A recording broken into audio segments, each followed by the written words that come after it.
जम्मू कश्मीर में जितने भी भर्ती घोटाले हुए हैं उनमें कार्रवाई चल रही है और तहकीकात तेज़ कर दी गई है। और बड़ा अपडेट ये है कि जम्मू कश्मीर सब इंस्पेक्टर के जो घोटाले हुए हैं उससे जोड़कर जो तहकीकात अभी तक आगे बढ़ी है, जो लोगों की गिरफ्तारियां हुई हैं, उनने जब ज़ुबान खोली है, जो इस वक्त इसमें कुछ पुलिस एहलकारों के नाम भी आए थे, कुछ बाकी लोगों की बड़ी शख्सियात थी, लेकिन जब घोटाले में इन लोगों का नाम सामने आया, करप्शन में नाम सामने आया, पेपर लीक करने में नाम सामने आया, तो सब इंस्पेक्टर के तौर पर जम्मू कश्मीर पुलिस में अपना मुस्तकबिल देखने वाले हज़ारों नौजवानों का मुस्तकबिल बर्बाद करने वाले इन लोगों ने जब ज़ुबान खोली तो कई लोगों को गिरफ्तार करने और उनके लिए हथकड़ियाँ भी इस वक्त तैयार कर ली गई हैं। जो ज़राए से हमारे पास इस वक्त जानकारी है, हमारे सूत्र या जो हमारे ज़राए वो ये बताते हैं कि एक तो जम्मू कश्मीर जो सब इंस्पेक्टर के, क्योंकि बड़े घोटाले हैं, सीबीआई इसकी जांच कर रही है और सीबीआई के साथ साथ एनफोर्समेंट डायरेक्टरेट यानी ईडी जो है वो भी कार्रवाई करने के लिए तैयारी कर रहे हैं। और ख़ासतौर पर सब इंस्पेक्टर भर्ती स्कैंडल जो है, इसमें सर्विस सिलेक्शन बोर्ड के कुछ सीनियर ऑफिसर्स और कुछ एहलकार, उनको गिरफ्तार भी किया जा सकता है। कार्रवाई उनके खिलाफ करने की तैयारी की जा रही है, जो हमारे ज़राए बता रहे हैं। सूत्रों के मुताबिक कि इस स्कैंडल में जो मुलव्वस बाज़ अफसरान हैं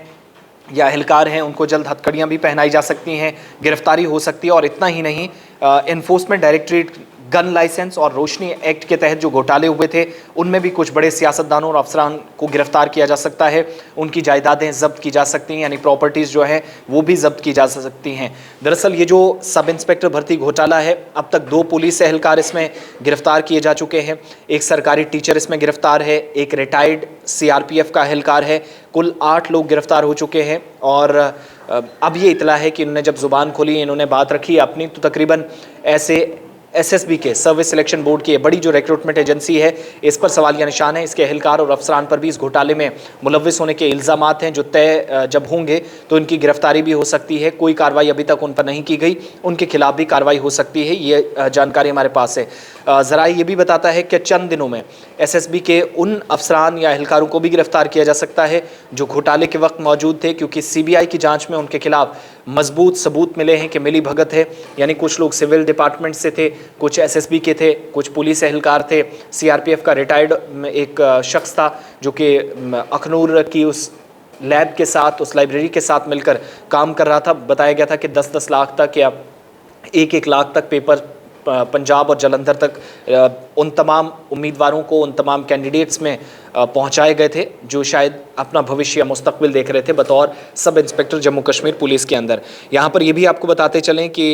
एसएसबी यानी सर्विस सिलेक्शन बोर्ड, सबसे बड़ी रिक्रूटमेंट एजेंसी जम्मू कश्मीर की, उसके जो साबिक चेयरमैन हैं, कंट्रोलर हैं, सेक्रेटरी सतह के अफसरान हैं, उनसे लेकर दीगर कई अफसरान हैं, उनके घरों पर छापे भी मारे गए थे। इसी सिलसिले में कार्रवाइयाँ आगे बढ़ी थी और इस कार्रवाई के दौरान कई लोगों के घरों से ज़रूरी दस्तावेज़ात या जो डॉक्यूमेंट्स थे वो भी हाथ लगे थे। अब इतना ही नहीं, रोशनी एक्ट इसके साथ जोड़कर, इसलिए चूँकि तहकीकात आगे बढ़ रही है, कुछ बड़े लोगों की, कुछ सियासतदानों के घरों पर छापे पड़े, उनके खिलाफ भी कार्रवाइयाँ हो सकती हैं। और यहाँ तक कि जो गन लाइसेंस मुख्तलिफ अजला के अंदर डिप्टी कमिश्नर्स के कई के नाम आए थे, उस वक्त किन किन लोगों के नाम आए थे, उसमें भी तहकीकात चल रही है, तो कार्रवाई आगे बढ़ सकती है। इतना नहीं, ये जो भर्ती घोटाला है, रोशनी एक्ट भी इसके साथ जोड़कर देखा गया है, क्योंकि उधमपुर के 3 लोगों को भी गैरकानूनी तौर पर दी गई ज़मीन जो रियासत के दीगर लोगों को फ़ायदा पहुंचाने का भी एक इल्ज़ाम है। तो अब इंतज़ार इस बात का है कि जब कार्रवाई होगी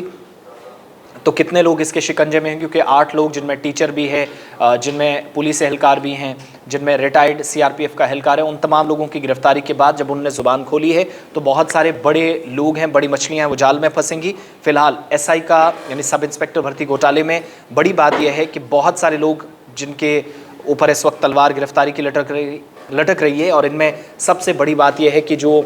एसएसबी के यानी सर्विस सिलेक्शन बोर्ड के जिम्मेदारान हैं, जो अफसरान हैं, एहलकार हैं, उन पर भी तलवार गिर रही है। जो ज़राए से हमें जानकारी है, सूत्रों से हमें जानकारी मिल रही है, इसमें बड़ी बात है। इंतज़ार सिर्फ इस बात का अब करना होगा कि जिन जिन लोगों के नाम लिए गए हैं, क्योंकि बड़े नाम कुछ सामने आए थे, कुछ तहकीकात का हिस्सा थे, कुछ से सवाल जवाब, उसके बाद एनफोर्समेंट डायरेक्टरेट ने बहुत सारे इलाकों में जो है वो पूछताछ की, बहुत सारे लोगों के घरों पर छापेमारी हुई, तो ज़रूरी दस्तावेज़ात या जो डॉक्यूमेंट्स हैं, फॉर्मेलिटीज़, वो हाथ में हैं। इन्वेस्टिगेशन पार्ट पर सारी चीज़ें लगभग क्लियर की गई हैं जो हमारे पास जानकारी है, लेकिन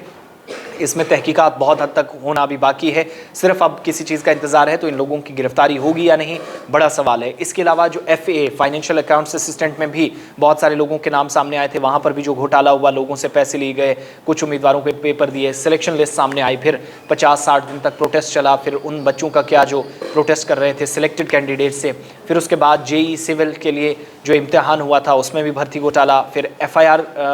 बहुत सारे हिस्सों में कहा गया कि लोगों के खिलाफ लगाने की ज़रूरत है, फिर फायर एंड इमरजेंसी डिपार्टमेंट के लोग, तो सारे के सारे लोग जो हैं तहकीकात की मांग कर रहे हैं। लेकिन इनिशियल रिपोर्ट से पता चला है कि अब तलवार कुछ बड़े लोगों पर लटक रही है। SSP के कुछ बड़े लोग, जिनमें सीनियर ऑफिसर्स भी हो सकते हैं और जूनियर लेवल के कुछ ऑफिसर्स, कुछ मुलाजिम, वो तमाम लोग भी अब गिरफ्तार बहुत जल्द किए जा सकते हैं ज़राए के मुताबिक।